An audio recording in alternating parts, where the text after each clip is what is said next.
At the end of a magnificent test match at Melbourne, it's the final word daily, Border Gavaskar Daily, Adam Collins and Jeff Lemon for CBUS Super, cbussuper.com.au. Get your superannuation sorted out. Do it at the start of 2025. Make it your New Year's resolution. Jeff, sum up the final day. 75,000 people here, record-breaking.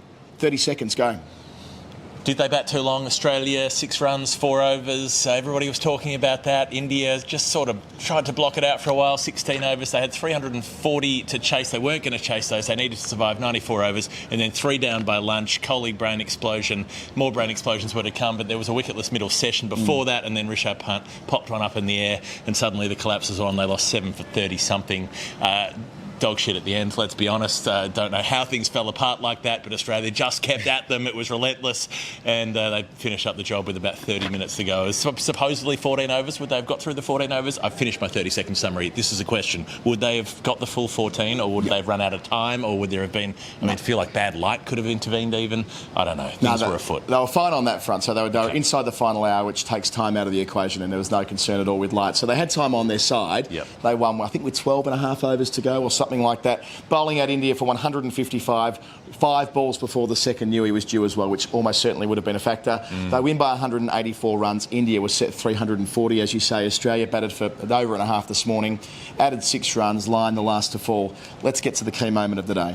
Rishabh Pant, in the first innings, played one of the more ridiculous shots in context that I've seen. 3-men setback for the scoop or the lap or the standing sweep or whatever you want to refer to it as, and he plays it anyway and gets himself out at an important time. Today, they'd given up the chase literally hours before. Upon Kohli being dismissed on the stroke of lunch, 3 for 33, at that point they'd already been out there for 27.5 overs. They were not in the chase, and that is perfectly fine. You are permitted to shut up shop on day 5 when you realise that the bigger picture is that draw's more likely, 10th series, let's get through to the end. Which makes... 1 all, go to Sydney, 1 all, winner takes all that stuff. You're allowed to draw. Draws are okay. And he did it so well. Punt struck his second boundary. I reckon it was from his 74th ball or something like that today. I don't reckon Rishabh Pant's played any innings in his life where he's hit 1 boundary in his first 73 deliveries. He was getting it right in terms of the tempo you needed to play to suck the life out of the test match. And especially with the quicks here, where he was just knocking them on the head again and again. Dunk, dunk, dunk, dunk. He looked solid. He looked dependable. Absolutely. To mean that they were going to bring Marnus Labuschagne on to bowl with 5 men out the over before tea, and as Brat made the point on something we were doing before, Pant was barely even ducking. He was just kind of watching the ball. He was in that much control, right? After tea, Travis Head starts after tea because Australia have got overrate problems. They've flicked the switch to, oh God, we better not draw this test and have what happened here in 2020 and lose 3 or 4 or 5. At one point they were -5, 3 or 4 or 5 WTC points in the process. We've got to make sure that we catch up. Travis Head bowling Jaiswal-esque 60-second overs. Well, if you lose 4 points, you've lost the points you got from the draw. So you've effectively lost the test match. A third of a win is another way of interpreting it, right? England but even if you draw, you come away with the draw and then you've got no points from it. You lost and India drew. It's a really good point. So with all of that in mind, it was the right thing for Cummins to do. I asked him about it after the match and he was like, yeah, we needed to get on the bike, and Head was part of that. But he also said that Head's got the knack of picking up wickets, and he's right. Head's taken all his test wickets since Gaul in the July of 2022, quite a few useful ones. Wickets at Lords when Nathan Lyon went down, a couple of wickets in 2 balls in the World Cup semi-final. He has been annoying. And today, Rishabh Pant, for reasons that I will never understand, decided to take a half-tracker and hit it onto the moon. Yep, it would have been lovely to have hit a 6, but where was the upside? Knocking it on the head or taking one out to mid-wicket or pulling it literally anywhere, but instead trying to do the high-risk manoeuvre, which of course trying to hit a 6 fundamentally is, and for the second time in the match exposing India's lower order. And on this occasion they folded because the pressure of the final session gets to even the best teams. It's a higher-risk manoeuvre when there's a deep mid-wicket out as well, or a long on, whatever Mitchell Marsh was when he went tumbling around there. It was the illogicality of the thing that it has been driving me mad since. You may have detected a somewhat irritated tone in my 30-second summary. I am irritated. I'm annoyed with India stuffing that up. That game was there to draw, and it was there to take everything to Sydney 1 all, and that would have been an exciting place to be. Now, the series isn't dead. They can still tie the series, World Test Championship, all of that stuff. There are still things riding on it. But what is going on with the thought process? So there's a little moment after lunch where Jaiswal cuts a couple of boundaries from Boland. Pant slaps one. They took 4 off Boland, 4 boundaries off him in 2 overs. They hit a 4 off Stark as well. And you just for a second, you're like, oh, are they going for it? it? I thought Are they that. going for it? And at that point, it was about 260 to win in just under 2 sessions. You're like, maybe if they really got a wriggle on. And then Pant was like, no, cut it out. He tells Jaiswal to stop playing shots. He goes, look, let's just get this thing done. And he bats through the entire middle session.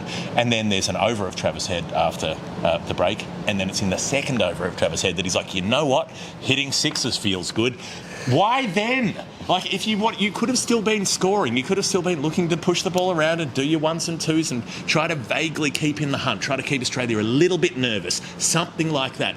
That was completely pointless. There was no benefit. It's the thing that you're saying. There is absolutely no reason to do it. And then to go, okay, well, I'm going to... I don't know if you've heard this, big ground, the MCG. There are still a few New Zealanders from the 2015 World Cup final lost out there. Tim Southey's still, he's got they've eaten their last camel and they're trying to find an underground spring to see if they can last through the summer. It's quite large. I might try to hit it out of the biggest ground in the world. Good fucking idea. Rishabh really thought that one through. What was the point? What was the upside? And the only thing it could do with that much time left, 35 overs left, is open the possibility that they could run through a few of him in 35 overs. And guess what happened? That's it, I'm done. There's this guy on Twitter, right? And it's pretty obvious to me when he needs a dopamine hit, he posts something that's so blatantly clickbait. He has various different things he does on a routine basis to hoard likes on Twitter, because it strikes me, it takes one to know one, that he has a dopamine deficit going on, right? That's what Punt's dismissal struck me like. It's been a while. Fuck, I need the rush. I need the 14 extra Twitter likes, right? But he'd got his 6-month chip. He hadn't had the rush in so long. He wasn't coming back to it after 3 days. He wasn't he just got through one weekend and he was Tuesday morning and he's like, back on the bags. You know what? I'm feeding. Time to pop down to 7-Eleven and buy a $70 pack of darts because I just can't get through the day without one. He'd done something. He got through a whole session. He was doing beautifully. What was the point? He'd faced 103 balls to that point, and the 104th he's like, yeah, better hit 6 now. And it wasn't as though, and you're right, and just to go back to the will they, won't they, the Ross and Rachel, right? That passage of play, there were moments. I spoke to Harsha at the back. I'm like, mate, come on, when do I get the bit that satisfies me? When they go through the gears, they go through the gears and they leave themselves 180 in the final session, eminently doable. Okay, I'll reframe that. Not eminently doable. That's a piece of piss. Going at 5 and over could have been viable from that point. Could have been, because Australia was setting more defensive fields at that juncture as well, because they kind of sensed it, right? Lyon at one point had 4 men back. My instinct was that they were like, well, it's a possibility they're going to have a dart here. Let's play the in-out thing for a while. Going to buy one of the $70. Maybe they're getting the $20 packs from under they're getting the, what are they, holidays? The chop shop, the chop shops. Chop shop. Anyway. Uncle Chop Chop. He used to drink down at the Leinster Arms. Very distracting trying to play pool while Chopper Reid is watching you. I can tell you that from experience. I'd imagine. I saw an amazing selfie that a friend of ours sent me this week from when Chopper was still with us. I won't say who sent it in case he's sensitive about these things. It was right on point. 2 packs of soft pack darts, 2 tins of Melbourne bitter. It's like that's exactly how he lived. It's like the 12 days of Christmas for Chopper Reid. Yeah. Where am I? Yeah, when I thought they might have a go at it, and then Harsha said to me, just because you want them to do it to validate what you want doesn't mean they need to do it. I'm like, it's a pretty good point. Quite good advice. He goes, it's fair. He goes, everyone here wants them to go up the gears and give this test a chance of being riveting at the end, but that's not the prerogative of the 2 guys out there who have clearly made a different decision. Yes. Now, that's what made some of Jaiswal's batting after he lost Punt equally weird. So before Jaiswal's out, got to come to that, but before he's out, the Sam Constas popped himself at silly point, basically another special comments man on television. He was just gibbering through the mic. By the way, I love the fact that Sam Constas did his chats just like our chat would be for out there, like 7 and 8 boys, 7 and 8, here we go Starkey, 7 and 8 Starkey. It's exactly the same, doesn't matter where you go. Cricket chat is cricket chat. Let's work hard and get these gentlemen out. But I reckon Jaiswal was thinking, I'm going to smash the fuck out of this straight at this bloke. Right? 2 balls way outside the off stump, feet, bat, head, not in the same postcode as one another, and that leads you towards thinking that he's completely lost the plot as well. Now, he ended up pulling it back together, and then we have the diplomatic incident. Diplomatic immunity, Mr. Murtaugh. Inevitably be. Maybe I should go first, given I'm talking about it, and you go next. Yeah. Umpire Sycat, let's be really clear about this. Jaiswal smashed it. No one doubts that. I love that the old Tony Greig illustrator was brought out by, I don't know if that was just like Ben Jones up in Fox there, like going, I've got a little graphic here. We'll give you the direction that the ball deviated off the bat. What did the weather wall say? Yeah, Gerard Healy telling us it's a 4-goal breeze to the small scoreboard side at VFL Park. But the way that all went, the way that all played out, Joel Wilson, bless him, be still. Joel, please, it's not personal. Until last night, had a blinder, right? Joel fucks it up, right? Pat realises very quickly Joel's fucked it up and immediately reviews it and starts celebrating. He's like, Travis Head runs past Jaiswal, and Jaiswal goes, something to you. Travis Head runs into the huddle and goes, he's told me he's hit it, you beauty, boys. So Jaiswal knows it's out as well. And then there's nothing on Snicko. Now, I have it on very good authority that the umpires aren't best pleased about Snicko being used for this series. It's an ultra edge. I think I've said that on the pod already. Yes. Snicko is different. And the boss of Snicko said that that's one of those, this was a statement given to Coach Sport, where when you are helping the ball on its way, it doesn't actually make a sufficient enough sound that so this was glove helping it in the angle. And it's also higher, than the ones that are lower to the ground. And the mic's on the ground. The mic's on the bottom of the ground for Snicko. Sure. So that's what happened. But the process after that, Jeff, you jump in here. Okay. The process after that, I thought, got to admit, I thought once Snicko said no dice, and Pat Cummins, when I asked him about this, thought when Snicko said no dice, that they were going to have one that was given not out, having smashed it, and they were like, oh, fuck, this is a debacle. Only for umpire Saikat, first Bangladeshi umpire ever on the elite panel. He's umpiring next week at Sydney. A lot of pressure on his shoulders, and he's gone, you know what? I can see in front of me there's a deviation. I can see it's from the glove. He said it multiple times in the review, and he gave it out anyway, and all hell broke loose. And it will continue to, and people will say that it was wrong. And Jaiswal argued the point, and fair enough, he can on the way off. He was asking the question, why is it out when there was nothing on the line? We've all been told flat line, can't give it, and so on. But the flat line doesn't have to be the deciding factor if you can actually see from something else that you have decisive evidence. And this sort of dates back to 2015, the pink ball test at Adelaide, Nigel Long. And the fact when Nathan Lyon played a sweep shot and he nicked it and it went through, but he'd come down the pitch and he was too far away from the microphone. It didn't read. There was a little hot spot on it, and Nigel Long, I don't know, maybe just froze or something, and he went, I'm not sure where the hot spots come from. Could have come from anywhere, was the quote. Couldn't have, Nigel. Could have come from one place, which was the ball hitting the edge of the bat. But nonetheless, he gave it not out because there was nothing on Snicko. So there was some clarification of it after that you can use all of the tools, and if any one of the tools is conclusive, then you can overturn a decision. If nothing's conclusive, you don't. And what was conclusive is that the ball changed direction. It was pretty clear that happened. Well, Simon Torfel put a statement out, and I think with a lot of these things, when Simon Torfel speaks, you tend to listen. He said it was the correct decision, and he referred to a hierarchy of redundancy when using technology. So when the umpire That's the opposite of what happens like at companies where they just sack the wrong people. They should sack the people at the top. When the umpire sees a clear deflection off the bat, there is no need to go any further and use other form of technology to prove the case. In other words, had he seen fit to give it out then and there, he didn't actually need to go to Snicko. No. So I didn't realise that either. I know that'll be a point of controversy, but the interpretation there that Torfel's giving is based on the instructions given to the officials. So you can be angry about Jaiswal being given out without Snicko, but the process that was entered into, I'm sure that there'll be others who are going crazy, and I was in the press box when it happened, and it was obviously funny to see the response from certain types going bananas, and that's all part of it. I get it. But ultimately, when these things happen, when there's moments of controversy, you seek expert opinion on how the process was entered into, and you reflect on that. Now, whether people like the process or not, we can debate that. That's fine.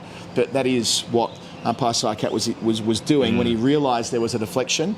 It overrode anything that the technology then went on to say, owing to the hierarchy of redundancy. And he'll be in the middle at Sydney, and some people can tell him what they think of him over the fence when he gets to stand in that test match. So that's after the Jadeja wicket and after the Nitish Kumar Reddy wicket. Great catch.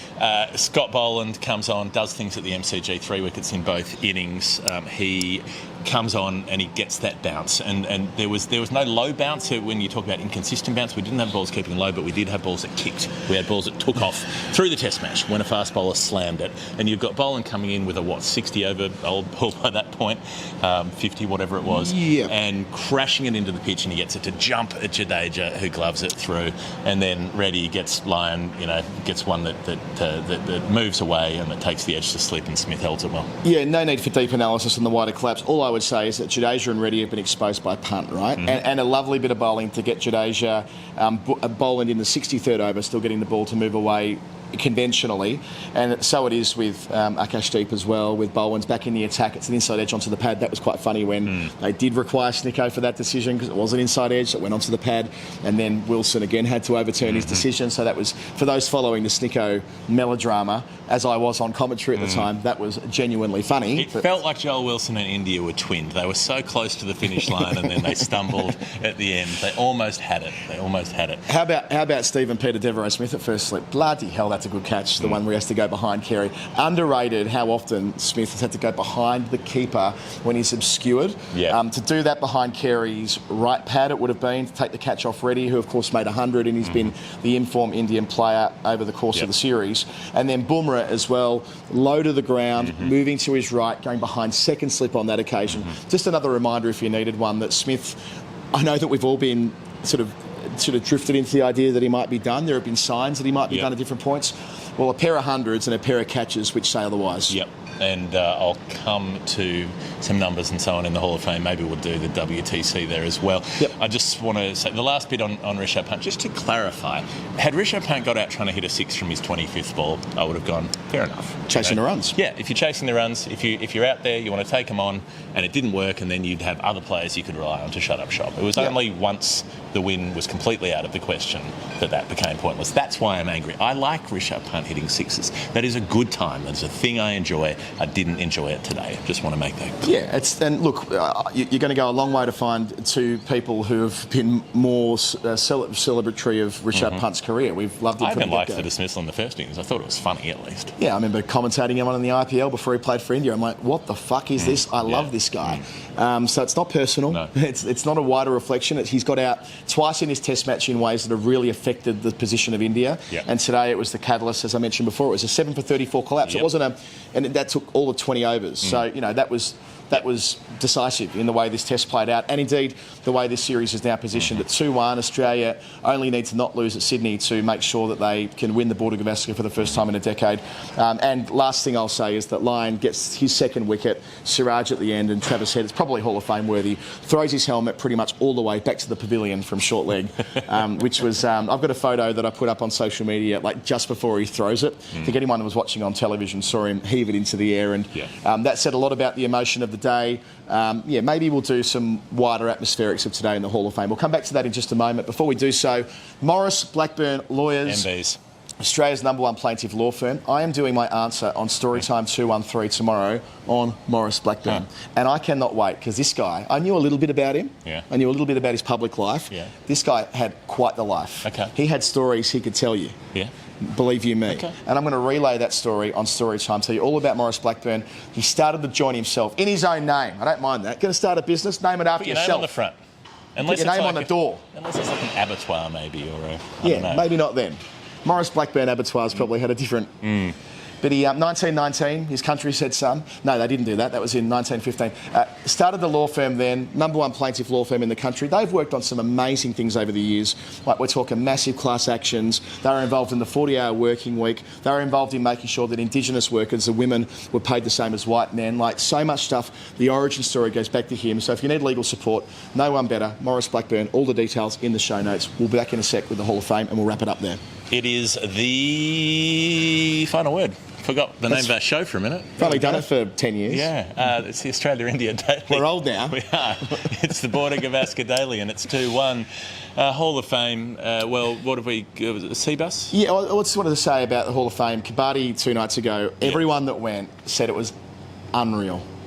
So glad that we've been able to promote an event that went off as well as it did. And just on the wider Victoria piece, how many people decided to come to Melbourne to watch this test match from around the world, and the way in which they've been supported by a brilliant contest that went to the final hour. Ring the bell, an hour to go. I love saying that. Hour to go in a test match. When it gets that deep with more than one result still in the offing, that's pretty bloody special. This is a destination test match. 75,000 people rocking up on day 5. The biggest day 5 crowd ever was when Typhoon Tyson rocked up on day 5 in 1954. Benno and Harvey batting, chasing 2 145, I think it was. They're 2 for 76, and he ended that in 1 hour. He bowled them out for 111 and took 7 for 27. Yep. Now, that didn't happen today. Didn't happen today? So the 51,000 people there they that almost day... doubled it. I think the previous best was about 41. It was 51 here in 54. So, but today, they've put another third on top of that with a 75,000 crowd. There were people still coming in. Friends of mine were still coming in for the last 10 minutes. How cool is that? To walk through the door, paying $10. That's what Melbourne can do. Record test, overtaking 1937, which seemed like it would never be overtaken when they got close in 2013 and all the rest of it. 373,000 people came to a test match over the last 5 days. Do you know what they should do? They should give the Boxing Day Test match to Perth. They should say, oh, yeah. Remember that? Yeah. That was good. That was good. They should send it to Perth, where they got like 30,000 collectively for their Test match last year. I know it was during a weekend where cricket was played. Oh, no. They played club cricket on the Saturday. Well, that's cost us at least 300 or 400. Yeah, but in any... As long as Damien Oliver's not busy, we'll have the Boxing Day Test in Perth. Boxing Day Test match in Perth? Really? Yeah. The Scorchy sold it out once, you know. They did. The Scorchy sold it out. They've got the light show there. They play at night time. Scorchy sold it out. Light show there. Dockers sell it out sometimes. Lots of people are on the waiting list for West Coast membership. Move Boxing Day to Perth? Probably not. Funnily enough, the Eagles, there's a long line. Now, go to Scorchies. Go to Scorchies. Numbers, 373,000 for the Test match. Unbelievable. They're going to go mental after that. I know. They're going to. Sorry, we actually like it in Perth. We acknowledge this in our live show. Dirty little secret. I love my week in Perth each year. Yeah, good time. Western Australia in general. Good state, half the country, geographically speaking. Now, salute to the Indian supporters who made 373,000 happen. Like, that doesn't happen if you don't. I mean, at least half the crowd each day. And a lot of people travelled for it. And so we can pat ourselves on the back for Melbourne stuff, but it's because people travelled and came in. How good was I was reminded of the Champions Trophy final of 17 when I got here this morning. Well, I was here before the crowd was let in, well before that. But when they started pouring in through the gates, outside it was so loud. There were long queues. There had a bit of drama along the way. People didn't quite know what was going on, some car park issues. But that added to it. The drama and the friction of not quite knowing how it was going to play out, getting in on time and that type of thing, the early start, complicated matters as well. The $10 entry things worked a treat. Credit to those who saw fit to make sure that was a thing about 10 years ago now. But yeah, like, my impression was that this was a day, owing to the fact that there were 4 results possible, where cricket fans said, I must be there. And maybe not always your hardcore 12-month-a-year types like us, but you're 2 weeks a year guys. The ones who are like during Bumrah's collapse yesterday, sack everyone, sack the selectors. If it was a footy club, if it was a footy team, you'd sack the selectors, you'd sack the coach, you'd sack the board. Sack the board. Because Bumrah bowled really nicely and went through Carey's game. They were all here, and you're right about the Indian fans. I had a bloke yesterday say Travis Head should be dropped. I'm like, Travis Head made 89 and then 2 centuries back-to-back in the previous 3 Test matches. Yeah. You're getting a bit of that around the place from the 2 weeks a year, guys. I get all of that, but they were here. But the Indian fans outnumbered them. So as much as it was a triumph of people rocking up to the cricket who really needed to be here to experience it as Melburnians who've been part of it their whole lives, people from around the world needed to be here as well. And the Indian fans, it was the cherry on top today. The way they were waving the flags behind the goals at the city end, it genuinely looked like the cheer squad in a grand final. There were so many flags down there. So I can't wait to do it all again with the Indian fans next time around in 4 years' time, and other tournaments that might be played between times. Bit of number stuff. Smith, 192 catches now, 4 away from Ricky Ponting, which would take him 5th overall as he was snaffling them at slip. Made me think of that. Mitchell Stark's up to 373 Test wickets, equalling Waqar Younis. That's good. That's a nice thing to do. Cummins 289, so the 300 probably won't come up in Sydney, but it could be coming up pretty bloody soon. It could. It's probably possible. in Sri Lanka. Yeah. Probably. And above all of those, Scott Boland, 46 Test wickets and will play in Sydney next week. If he could get to 50, that'd be nice. That'd be a nice. That would feel like that's enough. You've done enough. You know, I think that'll do, Pig. I think the most likely scenario is next week's Boland's last test, right? So it'd be a beautiful thing if in his final test match, just because of the way these things work, there'll be regeneration, new World Test Championship cycle and all the rest. Can I do some Bumrah stuff? Sure. 71 at 14.9 for the year. Got his 5 for today. Reminded me of the way that he walked off and Coley doffed his hat to him in 2018. It was beautiful. Warren took 96 in 2005, but those are skewed towards spinners. In terms of seamers, it's an extraordinary return. Dale Steyn took 74 in 2008. It's a bit of a reference point for quite modern fast bowling greats and there's no doubt in my mind that Bumrah is the best at what he does in the world. When he was at his peak, so a colleague of ours asked me who's the best visiting bowler you've ever seen here, and I thought, well, staying in 08-09 is probably the only one that's close, and yeah, that's that era of staying. I'm off bail changing. Yeah. I think it should be like, and I've said this in the past about getting the ball changed, I've compared it to trying to get a suspension of standing orders in question time. You've got to build up momentum with the speaker. You've got to go to the umpire multiple times and make your case and make your case, and then finally the speaker will blow at question time. Bails, just because you're pissed off something hasn't gone your way for 10 minutes, none of this business. Saw that today. I think there was one call went against Australia early in the second session. They nicked off Coley like 15 minutes before that in playing time. Just leave it a while. And also, let Nathan Lyon be the decider on those matters. Right. And also, one player per team also can change they're the not bails. yours. The bails aren't yours. The umpires control the bails. I don't mind it because it's funny. Obviously, what happened at the Oval last year was great crack. But one player per team, and it has to be in certain circumstances, not just because you're pissed off an LB didn't go your way. No buys in this test match until so deep into it. There was so much cricket. Yep. Well, we were at the 400 over mark or something by the time the first buy was conceded. Because Carey was standing up to the stumps to Mitchell Marsh, and Marsh bowled one down the leg side. God, he kept well, Carey. And just on that passing note that all the way through the test match, Carey did a great job. Oh, and I want to thank here where we're filming at the Robbie Flower Terrace, Beyonce behind the bar here, Queen Bee. I left my book here last night, and when I got to work this morning and I couldn't find it in the commentary box, and I couldn't find it in my bag, I'm like, oh no, all my beautifully curated notes from this series are gone. They're gone. My security blanket's gone. Came back here before place, like, oh, you. I just thought it was a really dedicated cricket fan. I'm like, yeah, I guess I am. That's why I take all of their scorecards and all of these notes, but was able to retrieve it. Thank you, Beyonce. Thank you to everyone at the MCG, security staff as well, who've really looked after us this week and made sure we were able to do this with nice backdrops and on our own terms and without getting pestered, which is sometimes the way it works at some parts around the world. A problem. Perth. Not naming anybody. Right. Is that it?